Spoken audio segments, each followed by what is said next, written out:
মৌলবাদী বলে কিছু নেই এখানে। মৌলবাদী মানে ধর্মীয় লোক আছে, কিন্তু মৌলবাদী নয়। তারা বাংলাদেশকে ভালোবাসে, তাদের অবদান আছে দেশের জন্য, এবং তারা দেশকে রক্ষা করতে চায়। এখন আমার অবস্থা হয়েছে ঠিক সেই তরুণ ডাক্তারের মতো। এক তরুণ ডাক্তার নির্জন পার্কে তার প্রেমিকার সাথে মিষ্টি মধুর আলাপ করছিল। তরুণীর হাত ছিল সে ডাক্তারের হাতে, আর তরুণীর হাত দুটো ছিল নিখুঁত সুন্দর, শৈল্পিক।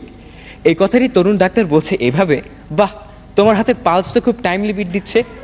এখন আমার অবস্থা হয়েছে ঠিক সেই তরুণ ডাক্তারের মতো।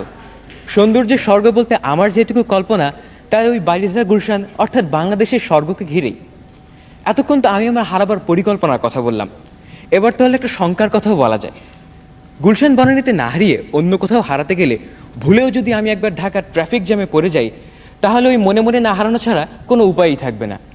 এক জায়গায় যদি 3-4 ঘন্টা থিতু হয়ে বসে থাকি, তাহলে হারাবো আবার কোন সময়? তাই আমি হারিয়ে যাব গুলশান বনানী বারিধারা।